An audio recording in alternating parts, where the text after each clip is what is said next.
it was probably one of the saddest days in my 31 years in the department. It felt like somebody had died in the office, to be honest. It was awful, like really awful. So, and just profound sadness was the overriding feeling. And that was Emer Rocke, the outgoing Deputy Consul General of the Embassy of Ireland, USA. And I'm John Lee.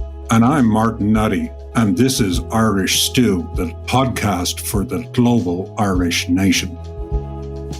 This episode of Irish Stew is sponsored by the Irish Heritage Tree Program.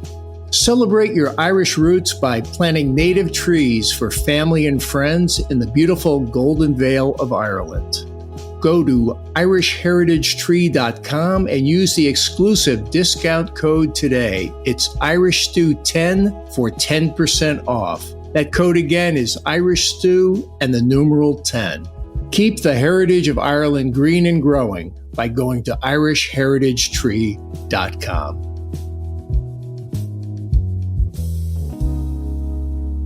Well, welcome to another edition of Irish Stew, Conversation for the Global Irish Nation. And Martin, we've got a good guest today. Yes, I'm delighted. We have a member of the Irish Diplomatic Corps, Emer Rocke. And I understand that you guys have crossed paths, so I'm delighted to make Emer's acquaintance. But fill me in a little bit, John, before we bring her in online. Yeah, Emer's the Deputy Chief of Mission, or also goes by Deputy Ambassador to the U.S. in the embassy in Washington. And I met her on a Zoom room call.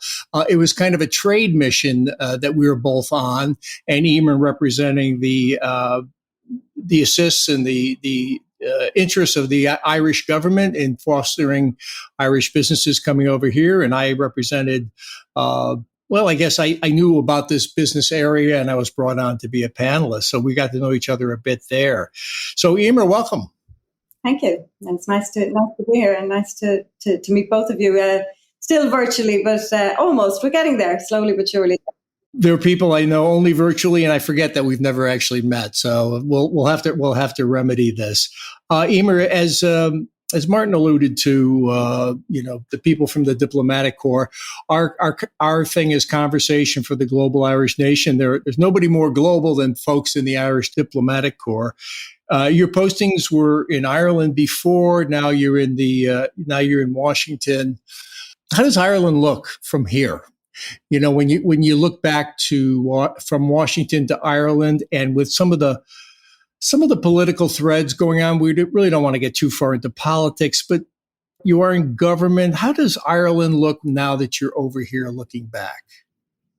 Sure. Well, I'm just looking at the globe behind you in your Irish Stew logo. And on that, it looks very small. But I think from the reality of it from here is it's a lot bigger than it is proportionately in terms of the rest of the map. I think that's one of the things, and particularly at the moment, that's even more so with the most Irish president, possibly ever, but certainly since JFK.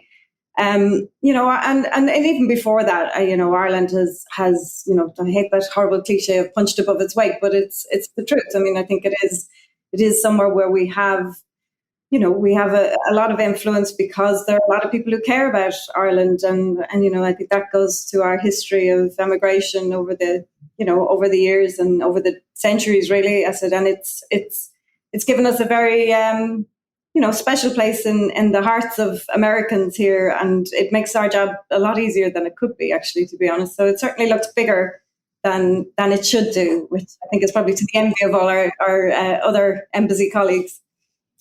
Well, Emer, let's find a little bit more about how you got to where you are today, and we're going to give Martin control of the Wayback Machine and bring you back to the past and then back up to the present.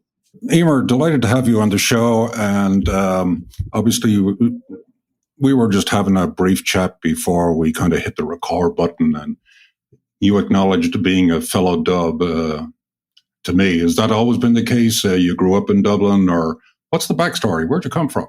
I'm the ultimate hybrid, I guess. I'm a Dub of parents that came from Clare and Donegal. So I used to always say I could sit comfortably on pretty much any fence. So I got lived and bred in Dublin, but I suppose my heritage and my upbringing was of the country variety. So that's, but yeah, Northsider, good Northsider like yourself.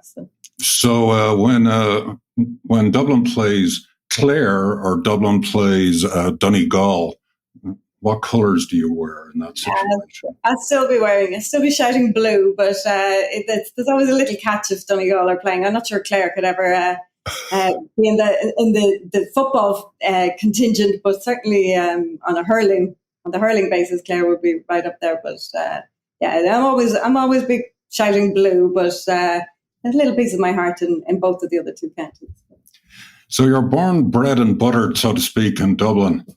How did you fetch up in the diplomatic corps? Was that part of the master plan? Who put that bee in your ear? It was so not part of the master plan. It's kind of funny. So I am very much in the department by accident rather than design. I was studying for a degree in business after I left school, and my dad at some stage put a form for the civil service under my nose and said, sign that. Which I did without thinking any more about it. But by the time it came around to interviews and things like that, I was starting to feel a bit that I wasn't in the right place in terms of college, and did the executive officer exam and got the interviews and was assigned originally to the Department of Health. And I rang up because I was just finishing my first year college exams, and I rang up to see if I could defer my entry by a week to do my exams. And they said, actually, there's a little bit of a glitch. There were 2 people assigned to that role, and you've got to go back into the pot and be reassigned. And I ended up in the Department of Foreign Affairs at the tender age of 19, which is a hell of a long time ago. So totally by accident. That sounds almost somewhat arbitrary, right? You could have been, dealing with, let's say, at least from an external point of view, a health infrastructure within Ireland that is constantly in the news, a lot of times considered because it has supposedly or may actually have shortcomings, are the more, what I would think is certainly the more glamorous, if you will, Department of Foreign Affairs you get to, get posted overseas, etc. Now, of course, you can disabuse me of that. Maybe a career under the health portfolio would have proven to be more glamorous, but, gathering up Ebola virus is probably not high on my priorities, although we did have a guest who kind of had a big journalist breakout doing a piece on Ebola. That was Shauna Kinnair. Anyway, so 19, it's a very early stage to kind of commit to a career. I was clueless at that point. I was probably a bit clueless too then, but I was there, and it wasn't glamorous necessarily in the beginning, but it was fun, and there were lots of things that kind of attracted me to it. I spent probably my careers in nearly 2 halves at this stage. So I'd spent the first guts of 20 years between rearing kids and being at home part-time and working in the kind of corporate services end of the department. But I used to moonlight in the press office for big visits. So that was where my real glamour came from. And I have to say, getting involved in working on big high-level visits was like a drug at that stage. And it was the thing that kept me in foreign affairs all the time. I mean, a lot of people who would have been in the kind of the non-diplomatic side of foreign affairs would have felt that their career paths were a little bit, not stunted, that's not the right word, but just that there were less opportunities for people who weren't in the diplomatic stream. But I was determined to stay, and because I couldn't have given up those visits. I said they were the bit that I got all the fun from. Well, Emer, that's a place where then we overlap the press. Public relations is my business, and it can be a very interesting path. But ultimately, it's probably not going to be the path that takes you as far as you've gone. You might have gotten into healthcare. You've risen up in the diplomatic corps. I guess cream rises to the top. It's very kind. I'm not gonna expect for you to handle that one. Martin and I were looking at your background, and we saw the Irish Abroad unit, and that seems to fit very well with the kind of discussions we have here in Irish Stew. What was that all about? So that's what I'm saying in terms of 2 halves. So the first 20 odd years were on the corporate services side. And then I moved to the Irish Abroad unit, initially to help out with the second Global Irish Economic Forum in 2011. Again, having the background in the logistics of big events, that was probably where my forte, rather more on the logistics side rather than on the actual media side. But I fell in love with that side of things. Dealing with the diaspora all over the world, the whole notion that we were so much bigger than just the confines of our island was just fascinating. And in 2015, the government then announced the first ever Minister for the Diaspora, Jimmy Deanahan. So at that stage, I was working in the unit, and we went from basically being a unit of 10 people in the department to a junior ministry over, it wasn't even overnight, it was over a lunch hour. I think I saw it on Twitter or on the news, one lunch hour that they'd appointed a minister. And that was a game changer for the department and the unit and me in particular, because I got to travel and experience so much when Minister Deanahan was appointed. So. And we've had a former Minister of the Diaspora on, Kieran Cannon. Yeah.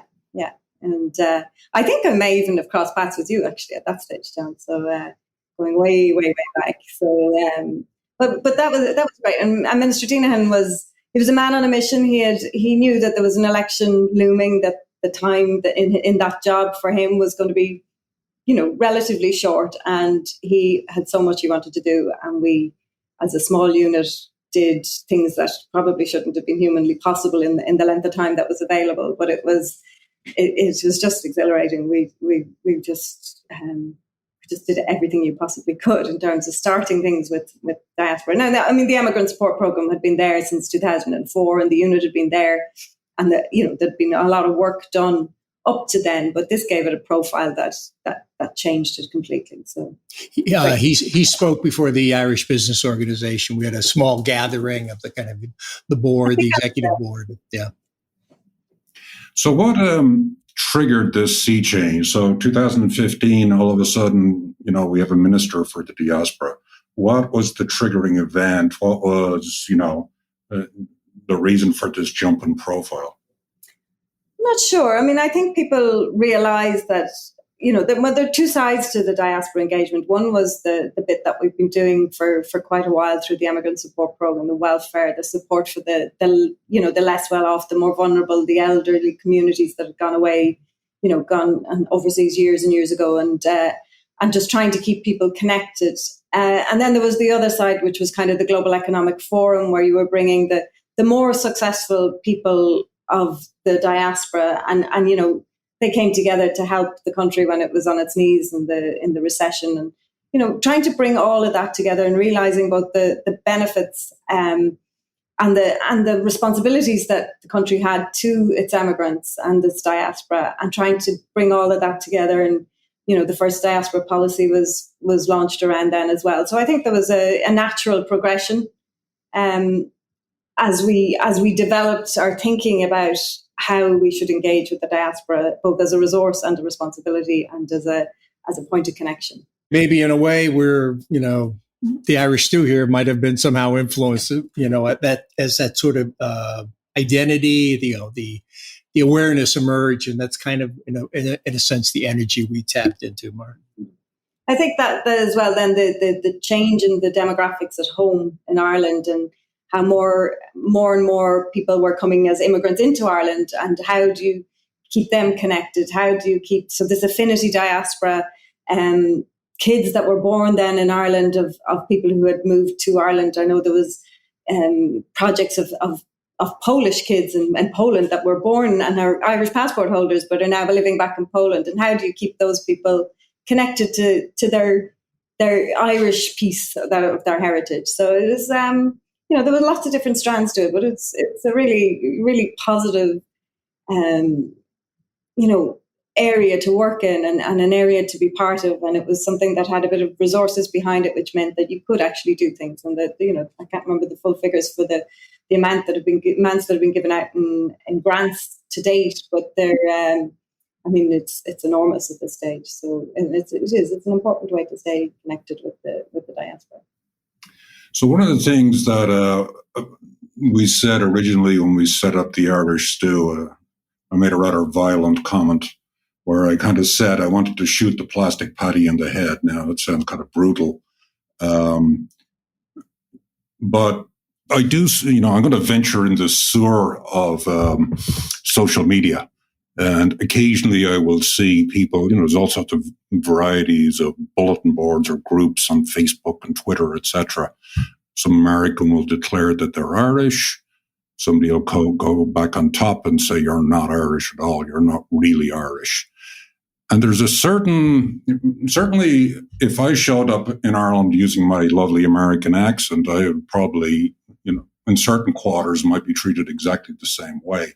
It's almost slightly hostile. Ireland's a very welcoming place in my experience.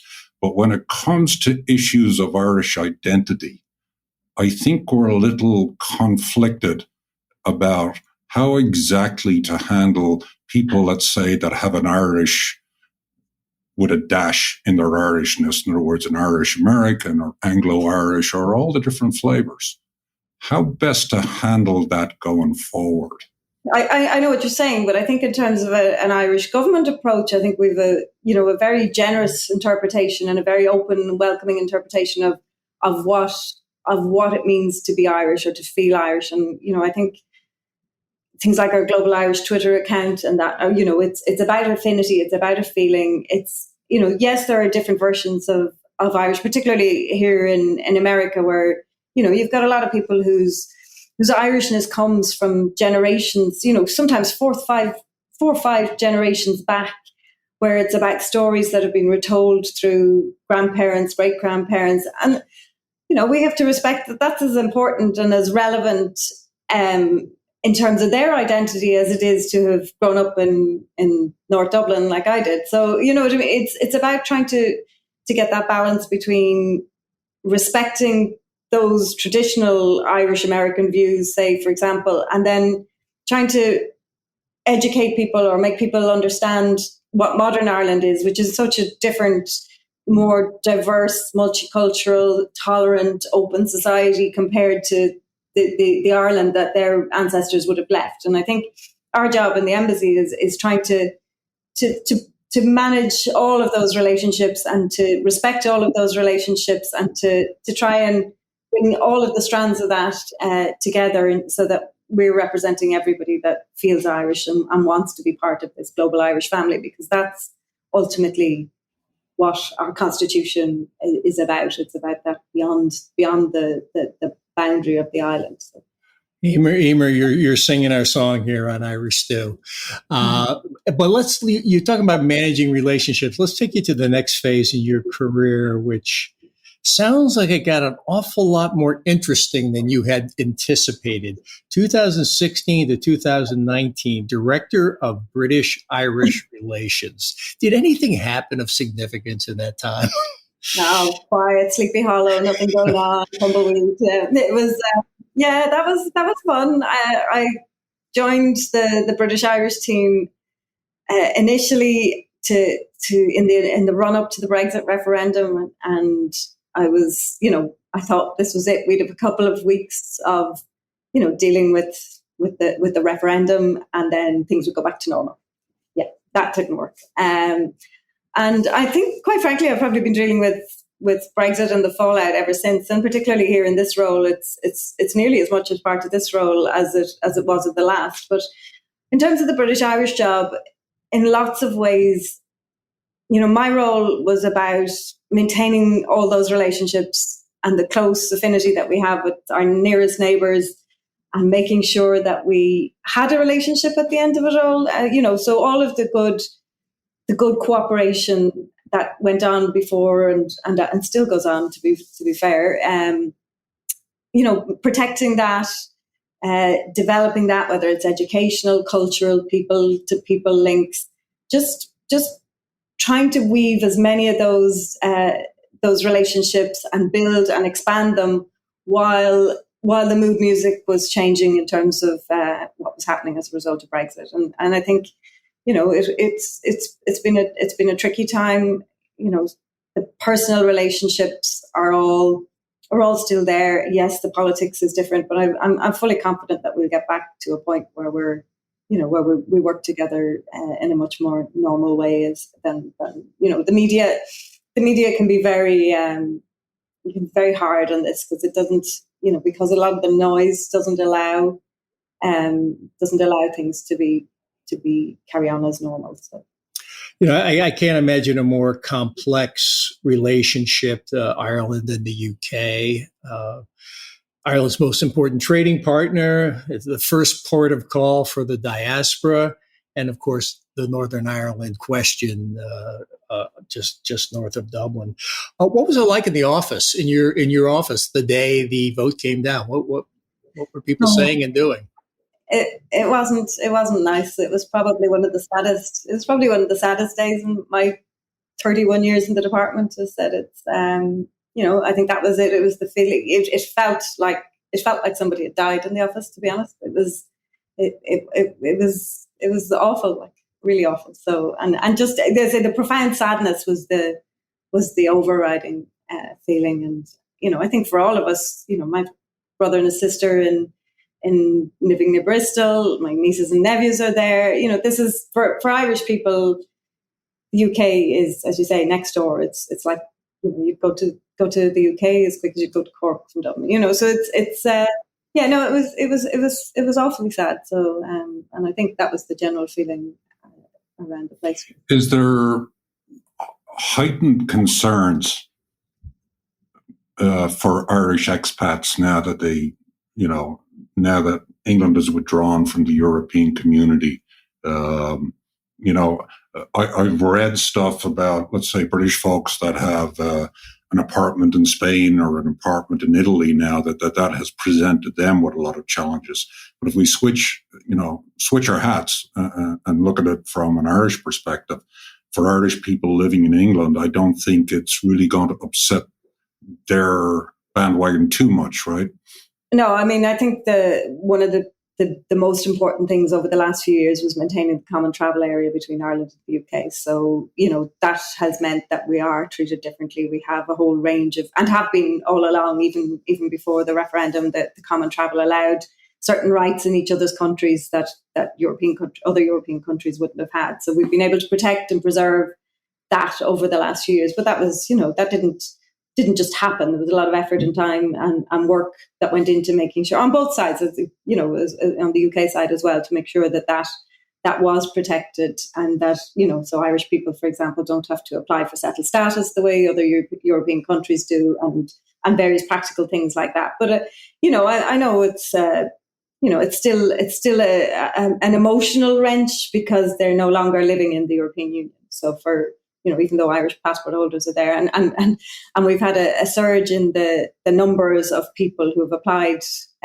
for Irish passports over the last few years from the UK, because as they try to protect their status as members, having the right to travel and work in the EU and all the privileges that come with being an EU citizen. So, I think that was probably an inevitable consequence. The Irish passport seems to have gotten increasingly attractive for a variety of reasons. So, the fact that, as I understand it, you need to have one single Irish grandparent essentially entitles you to an Irish passport, which, if you're American, gives you entree into most of Europe, obviously with the exception of England. But then I'm not sure of the niceties with this kind of common policy, whether that governs that. But the interesting thing, I suppose, about Ireland, it's a very, very different place than when I left in 1983. I saw the end of what I call kind of conservative Catholic Ireland. And now the Ireland that I go to visit is now probably one of the most liberal countries in Europe, socially. Is that a fair description of the place? Yeah, I think that is. I mean, I think one of the proudest days in the last few years was the day that the equal marriage referendum passed, and that was the change. That was, if you were to find a defining moment that changed Ireland, I think that was it, or that recognised the change that was going on in Ireland. I'd say that was it. And I think that the way that happened, and there were numerous things, including people coming home in their numbers to vote for it, but people who spoke to their grandparents and talked, young people who talked to their grandparents and explained why it was important that this referendum passed. And so I'd say that was the change. But I mean, you wouldn't recognise Ireland between now and since 1983. I mean, in terms of even just the demographics, now we have I think it's about 17% of the population are born outside of Ireland, whereas that was unthinkable in 1983. There was anybody who looked a little bit different would have stood out a lot, whereas now it's a much more multicultural, much more self-assured, much more tolerant, open society, and a much, probably a much nicer place to live in lots of ways. And I think the Catholic Church probably had. The various scandals that hit the Catholic Church probably changed people's views. So without getting into too much detail on that, but I think that was probably for a lot of people a change. Yeah. The last time I was in Ireland, I looked across the street in Dublin. There was a Polish, Polish grocery store, all in Polish language. You opened up, the topic in a way of diversity, and Emer, you do not leave a very big social media trail. We had to work hard to get some background material on you, but we did see an article where you spoke about diversity from a variety of angles within the diplomatic corps, painting a generally positive picture. And like most positive pictures, it could get even a little better. Maybe you could just talk to us about, being a woman in the diplomatic corps, what's changed, what's going well, what still needs to be done.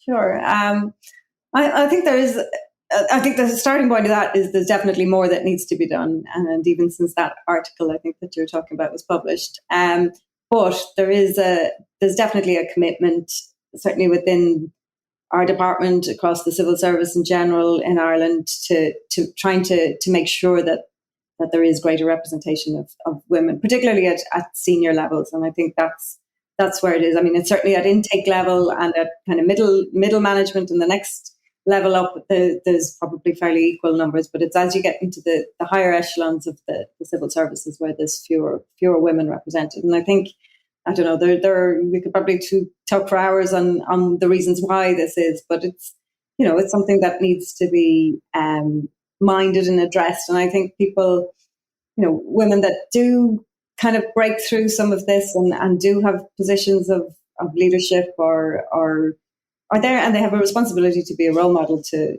those coming behind. I think it's the you can't be it if you can't see it model is the same in workplace as it is in sport. So I think I think there's infinitely more we can do, but I'm glad to see at least it's going in the right direction, and that we are.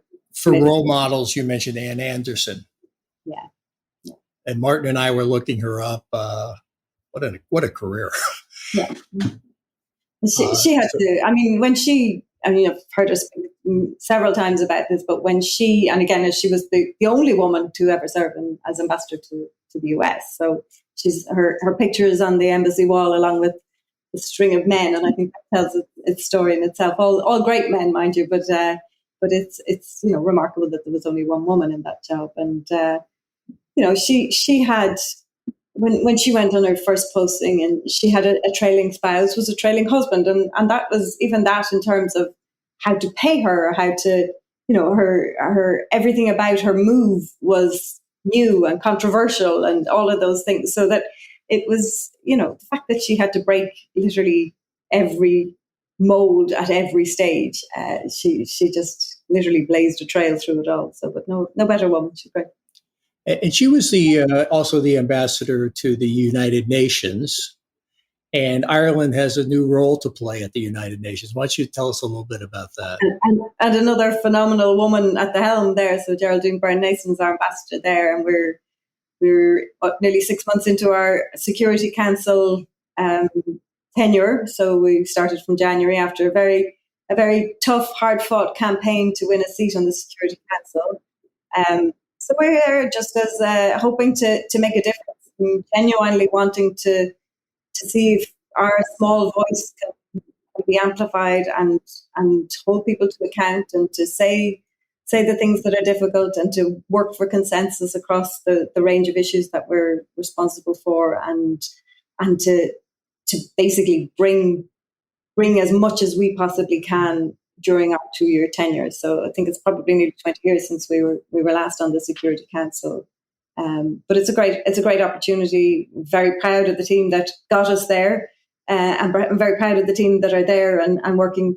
I think it's safe to say pretty much day and night to make sure that we play our part, and that we, I think, a lot of people think of Ireland as a kind of an honest broker, and we don't have the same kind of skin in the game as maybe some of the bigger players, but it allows us then to be focused and agile and try and do the right thing. And I think that's, sounds a bit altruistic, but it is, and that's the role that we hope to play there. So, and are playing there.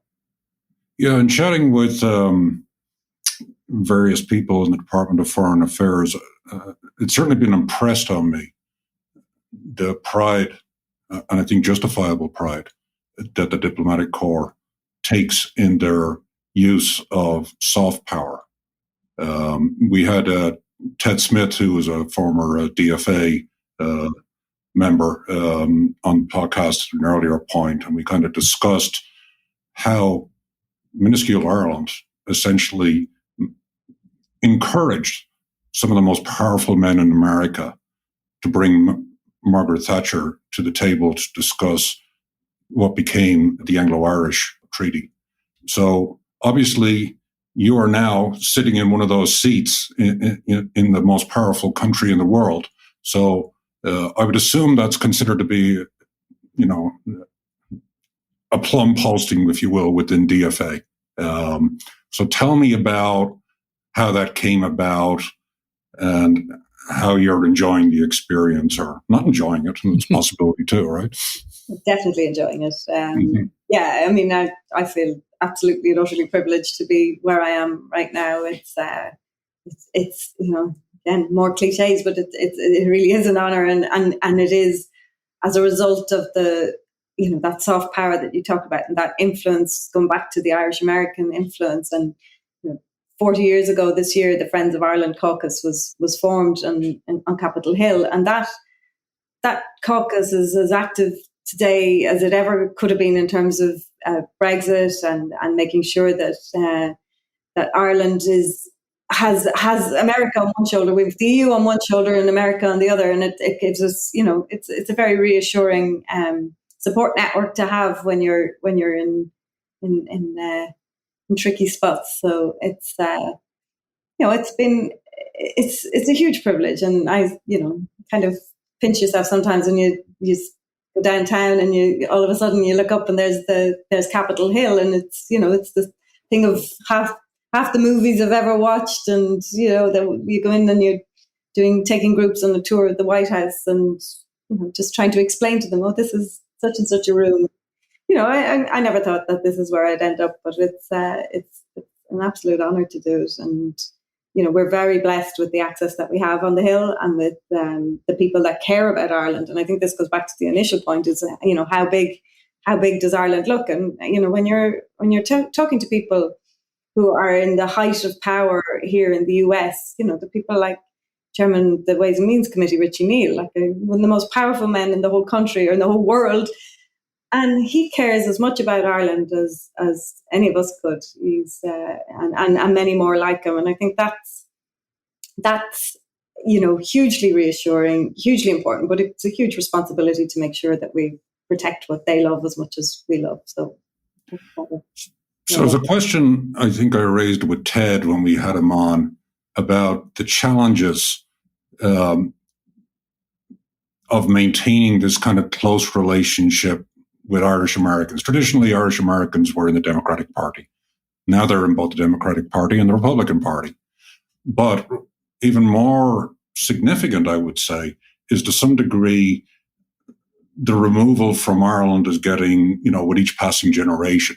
There's not a whole lot of new Irish people moving into the country anymore. Certainly nothing like the hundreds of thousands that were coming, in the 1840s, and, tens of thousands that were coming in the 1950s. Now we're, a few thousand a year maybe moving into America. Some people on temporary visas, etc.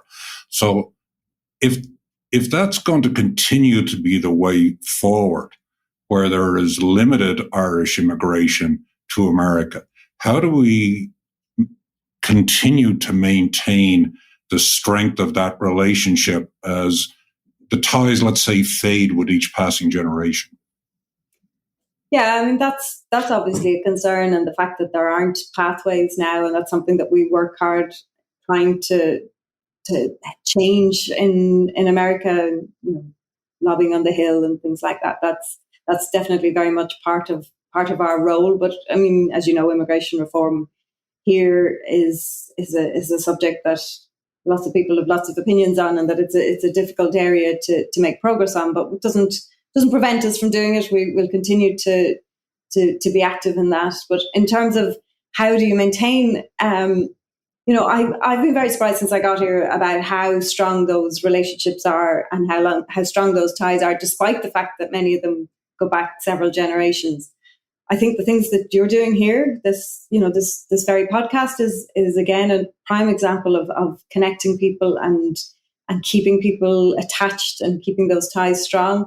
All of the stuff that we do in the cultural sphere, or that we support, I can't say we support it, but the people that get out and do those things, whether it's getting up and putting up GAA nets on a Sunday morning for kids playing, or whether it's the things like the massive project in the Irish Arts Centre in New York, or theatre groups all over the country. I think one of the things that struck me when I worked in the Irish Abroad unit was just the level and the depth and the extent of the Irish community in the US, and in particular, it was just astonishing. It's the same in lots of countries, but in the US in particular, it is just it's people feel their Irishness as much as if they had grown up there. It's the the fact that people identify and tick a box on the census form to say that they feel Irish ethnicity it amazed me in the beginning, and it continues to amaze me. And as I witness it and I see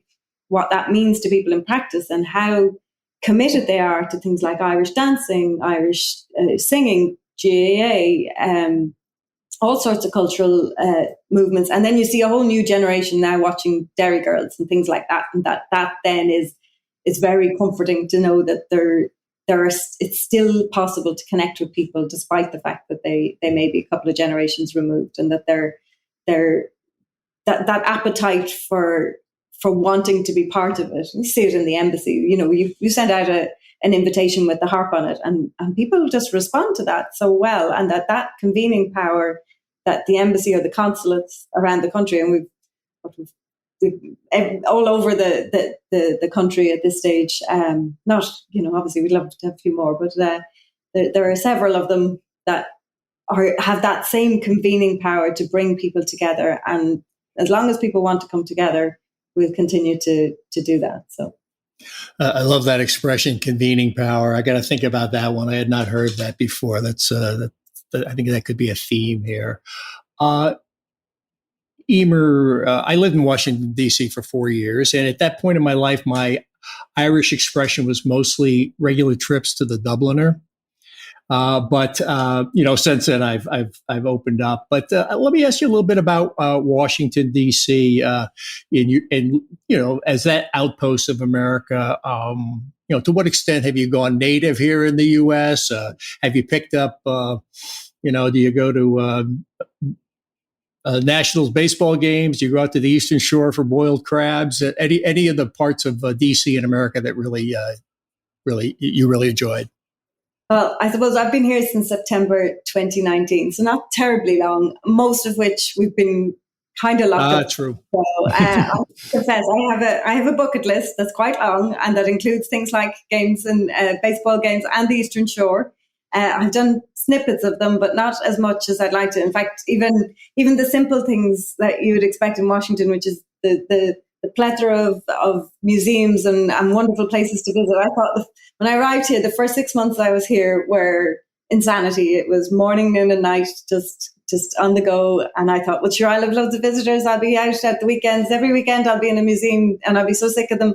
that I'll save it for the visitors. And then March 2020 hit, and so we went from the Ireland Fund's St. Patrick's Day gala ball in full black tie regalia to the Taoiseach announcing on the steps of Blair House here in Washington that the schools and the rest of Ireland was shutting down on the 12th of March 2020, and pretty much everywhere followed suit. So yeah, it's been a strange time. There's loads of things that I've yet to do. I'm working my way through the list pretty rapidly.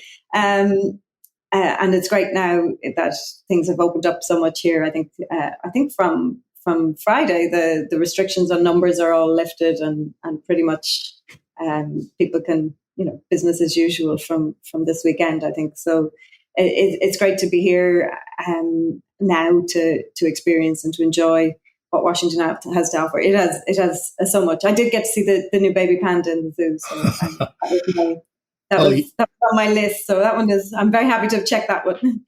You're leading into just one quick question I wanted to ask about experiencing Washington, D.C. How does somebody from Ireland handle a Washington, D.C. summer? Yeah, I don't mind it so much. I like the heat. My daughter is here with me, and she can't stand the heat. And I'm not sure how much longer she's going to last. We put it this way, we went on what should have been a 25-minute walk the other day, got about 15 minutes in it and had to call an Uber. So I think we've fully gone native in terms of the DC heat. It's pretty intense, and I think they don't say it's built on a swamp, so I think the humidity levels are the real issue. But if you've spent 4 years here, you know all about that.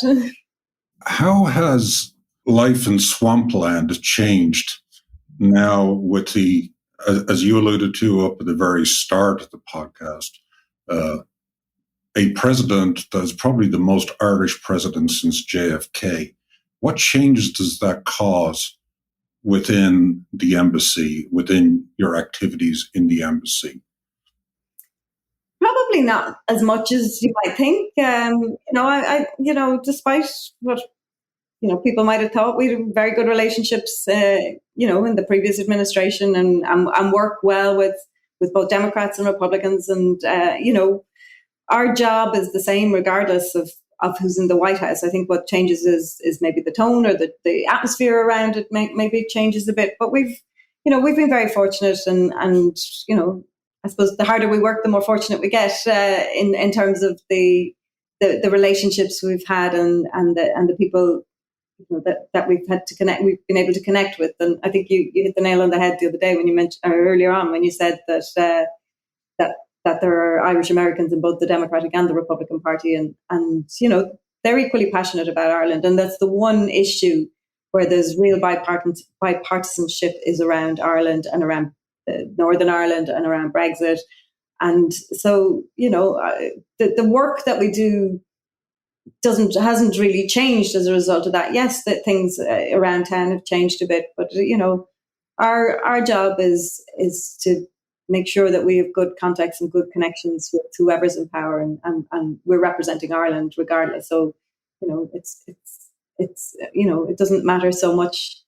Of course, it's nice to have a president that is passionately involved and concerned and has an interest in Ireland, and hopefully we'll have a visit where we can, the whole of Ireland can show just how much we appreciate having somebody like Joe Biden in the White House. So I don't know if that answers the question or.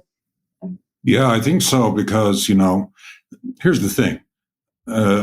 As I mentioned earlier, Ireland is probably one of the most liberal countries in Europe right now. And that, generally speaking, the politics of Ireland would be much less conservative, not conservative at all, when compared to the Republican Party. So I was curious about, how you straddle that challenge. Obviously, as you said, your job is to maintain relationships and try and move the ball forward for Ireland. So I was kind of wondering, do you switch emphasis a little bit, because now we're dealing with a political party whose philosophy is this, whereas, another party might be, philosophy will be that. Is that how it works when the administration changes? Because it's kind of like moving time, right? Anytime the big election rolls around every 4 years, it can be a real sea change in how business is done.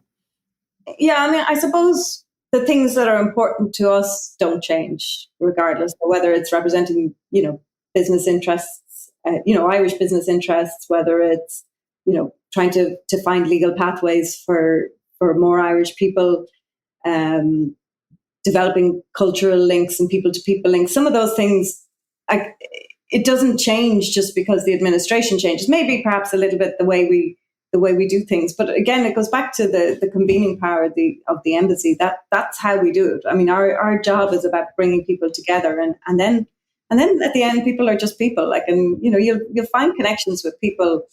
Maybe they're different connections this time around than they were a year ago, but there's still ways of connecting with people, and there's always enough common ground, particularly when you're dealing with people who understand Ireland or have that relationship with Ireland because it's part of their heritage. So it's maybe some of the topics that you discuss, maybe you don't talk about the same things exactly in terms of those connecting points, but the messages that we're giving don't change because the American leadership has changed. It's our job is about representing Ireland here, so not the other way around. So I don't know if that sounds like a fudge, but it's I think not a fudge at all. It makes perfect sense. So you've obviously come to America under unusual circumstances, and from what I understand, you have a big upcoming change career-wise. So can you fill us in on that a little bit? Yeah, I don't know how big a change it is or how much of a change. So I came here. Global pandemic was not part of my plan when I came here. So I left my family in Ireland, and my daughter hasn't been well, so she some mental health challenges. So I made the decision to go home, but I'm going home to be director for U.S. and Canada. So it's a nice progression for me. It's a nice. It just means that this job basically will feed straight into the new job, which is always nice. Which to be honest, since 2011, that's kind of I don't know whether it's luck or what, but I've gone from the whole world diaspora, UK diaspora, US diaspora, and now I go back to US and Canada. So among the other issues, not just the diaspora, obviously there's a whole range of issues, but it's for me that I'm delighted that that's where I'm going back to. I'm delighted that I get to use what I've learned here, all the things that I've experienced here, seem to, even though it's been a short enough posting, it's been 2 different administrations. I've seen an election, gone through a global pandemic in the US. There's been a lot of things that have happened in that particular block of 2 years that I think give me a really good understanding and insight as to how some things in this country work, and that can really inform the policy making at the other end in Dublin, which is where I'll be now. Obviously, the Canada piece, I'd be picking it up from my Irish abroad days, with my only experience of Canada. So that's a big learning curve, which is always good to have new challenges every few years. So really excited about going back to that, and it's gone back to the same division in the department that I worked in on the British side. So come back to my old boss, Fergal, and knowing the setup there will definitely help me just settle back pretty quickly. So I hope.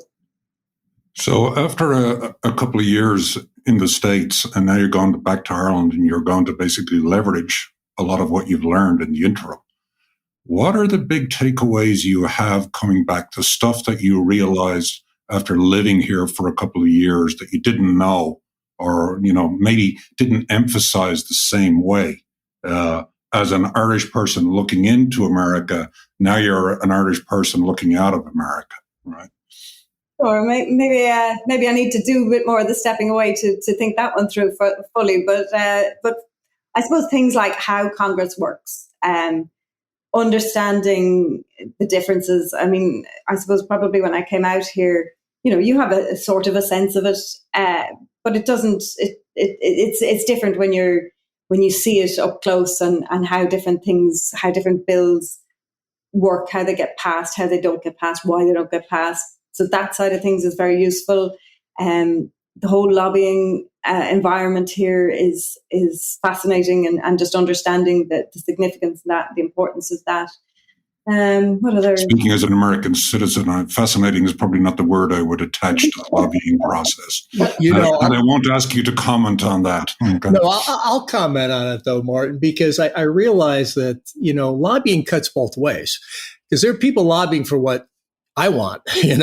There may be better finance people lobbying for things I don't care about or I may be against, but also there are lobbyists out there for the Irish lobby. There are people who are putting it before the key staff members, and they're the people who are helping write the laws. It's not all good, but it is, both sides have them. And, one side might be better financed or the many sides have them. So anyway, one thing I don't like about the Irish Diplomatic Corps is you get to know these great folks and then they move away. They go off to the other side of the world. So no, I understand it must be kind of it's probably what drives some people out of the diplomatic corps. It's probably what keeps some people going in the diplomatic corps. But, and you haven't done that much shifting around, but it's a tough aspect of it. Yeah, I suppose I've probably seen it from mostly as this is my first posting, so unusually at this stage in my life. But I've always been the static one in Dublin and watched my friends come and go. Kind of August, I used to hate that in August every year, where you'd have to say goodbye to a whole ton of people that are going off on postings, and then you come in September and after the kind of, back to school season, and you come back in and there's all these people that you had said goodbye to 4 years ago and they're all back, and it's it's not so bad after all. So it does mean that time takes on kind of a strange kind of cycle. It's very much around the for me, New Year's is September. It's always September. And that's kind of the time when things get refreshed and changed, and there's a new energy and momentum, and hopefully this year will be even better, given that people have gone through so much over the last 18 months or so now. But yeah, it's difficult, and it's difficult for people, and certainly people sign up to be part of the department, but their families don't, and their spouses don't, and things like that. So it's difficult, but it's a privilege. And I think, I wouldn't like anybody to think that I was in any way complaining about the job we do. It's very much I suppose patriotism sounds very highfalutin, but I mean, it's very much about putting on the green jersey and just being there, having the privilege to do that on behalf of your country. It was the only thing that's equivalent is like playing for Ireland for, in some sort of sport. It's a great job. I can't, and the fact that it's so much fun and so rewarding means it doesn't always feel like work. Sometimes it does, but most of the time it really doesn't. So, Emer, I mentioned like Martin usually likes to play 2 degrees of separation. I'm surprised he hasn't figured out that you're cousins yet. But I'll mention a few of the diplomatic corps that I've met because they really opened a lot of doors for me. I think the first consul general in New York I met was Niall Burgess. And then was Noel Kilkenny and Peter Ryan. Peter Ryan, he was a very influential guy in me sort of traveling down the Irish path. And we had him as a virtual speaker at the Irish Business Organization all the way from New Zealand, where he's now the ambassador. Anna McGillicuddy was a wonderful presence. Anna replaced me as director for British-Irish relations. Oh, okay. That did sound familiar. Yeah. And then, Kieran Madden right now, and then Emer Friel, who's going to become the ambassador to Latvia, I believe. Riga, yeah, she's got to Riga. Yeah. So anyway, a lot, and I know I've left out a few people, but really great folks and very, very influential. And Barbara Jones would have been another important figure. Now she's the ambassador to Mexico. We're playing a dangerous game now, you see. Yeah. but really great folks. So Be diplomatic here, John. Okay, don't leave out a name. Okay. It's not a competition. All good. There's some good people, and the good thing about our system probably is that because it's small, we recycle people pretty quickly. So it's people know each other. Maybe not as much as we used to in the past, but certainly it's still relatively small as a diplomatic service. Unlike some of the bigger countries where people just wouldn't know each other. So we're lucky from that perspective. So and all the people that you've mentioned are good people that I've worked with many of them, and I'm sure we'll work with some of them again in the future. So of course Niall's our Secretary General, as you know. Emer, you've been great to spend this time with us. I know there are busy days. There are always busy days, but we appreciate you spending the time with us. We have moved on to the portion of the program we call the Seamus Plug, where we give our guests a chance to underscore, promote, highlight something of importance to that. And what would be your Seamus Plug? I think anything to do with mental health services. I mentioned that my daughter had problems with mental health over the years, so places like Pieta House and I think Solace House, which I think I was in the Irish Abroad unit when that was established first, and was involved in getting Pieta House to New York, which is now of course Solace House.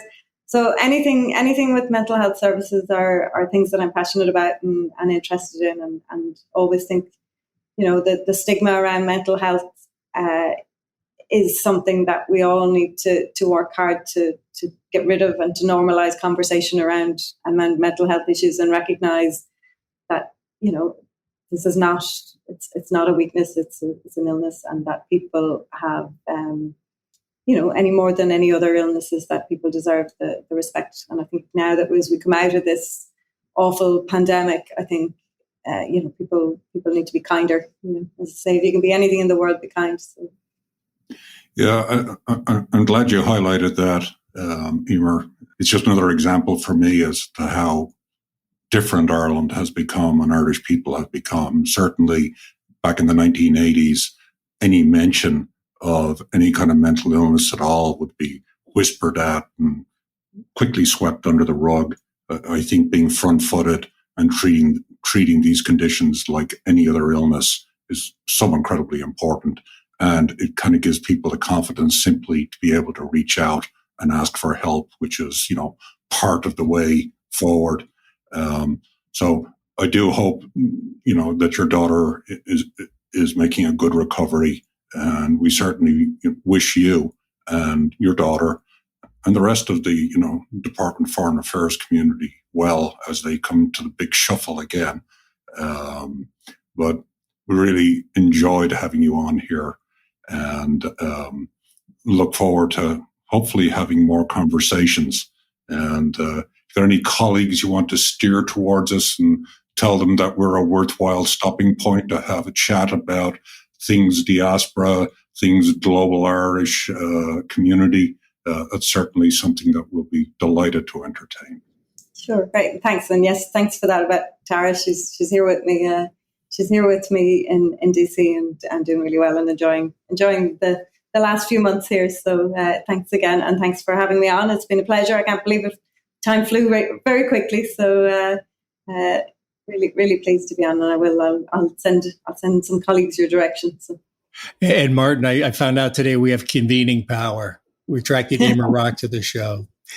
Emer, thanks so much. We'll meet in person sometime, I hope, and I'm sure our connections and our paths will intersect. Yeah, absolutely. Thanks again. So, John, one of the most interesting parts of that conversation was when we were talking to Emer about her time as Director of British-Irish Relations. Specifically, she happened to have the misfortune, I think, of arriving in that particular department right when Brexit took place in June of 2016, 5 years ago now.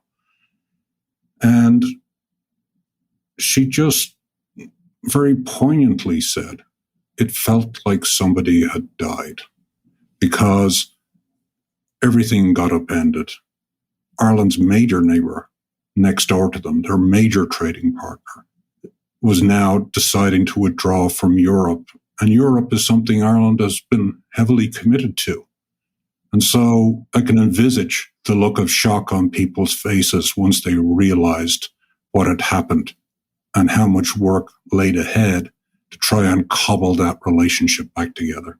Very, very, very serious work. Britain made the move, but Ireland had to pick up a lot of the pieces, and there was Emer in the middle of it all. And then she comes to Washington, D.C., and that's a city I lived in for 4 years, so I thought we were going to talk about some of the sights and sounds of Washington, D.C., until she reminded me that a lot of her time in D.C. has been spent in lockdown like the rest of us, working out of her kitchen on Zoom calls like everybody else. Her time here severely compromised from COVID. And just to mention, I did meet her on Zoom in a kind of trade mission that I was involved with. And I know she's done a lot of work in the trade space. And you know, Martin, I like to come up with one word that sticks with me, and it definitely was conveners or convening. That idea of that's really the power. There's no nukes in Ireland, but they do have this convening power, bringing people together around some common causes or creating some shared interests. And, you know, I like to think that might be what we're doing here on Irish Stew as well, the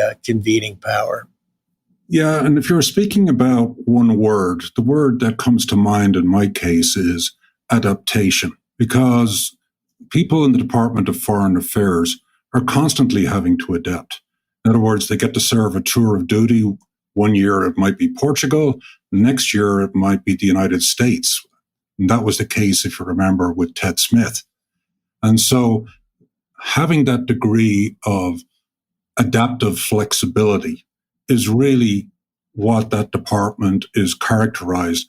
And they are the folks that kind of smooth the way and open the doors and facilitate that Irish soft power that has been exercised so successfully over the past few decades. I've met a lot of great people in the diplomatic corps, and they tend to move every 4 years. The plus side is that you keep meeting some great people in the diplomatic corps. The downside is you make some friends and find out they now are stationed in New Zealand or Estonia, but maybe they come back to us as well. And, you know, you're kind of talking about the flexibility, the adaptability. Life goes on, too. Just because you're a diplomat, all life does not turn out to be perfect. And Emer was very open and in discussing mental health issues that she's been dealing with in her family. And it was good to give her a chance to talk about that. And I think, you know, that was her shameless plug. And I think the core idea in her shameless plug was people need to be kind.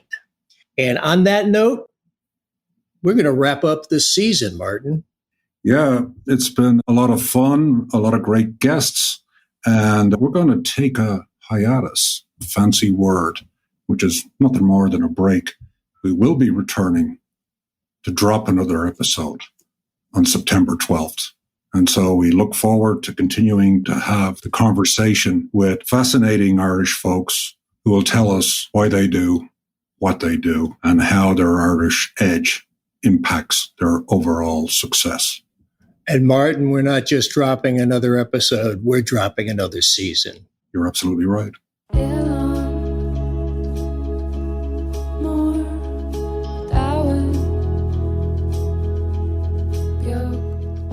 Well, Martin, a lot of our listeners ask how they can help spread the global Irish conversation. What do you think?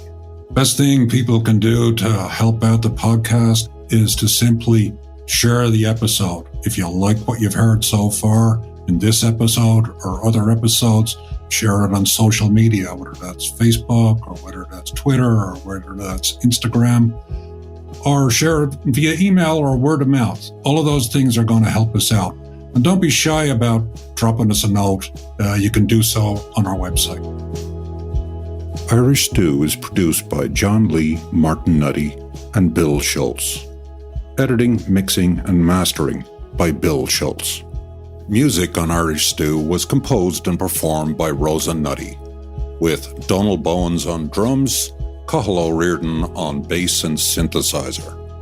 For more on Rosa Nutty's music, please visit rosanutty.com.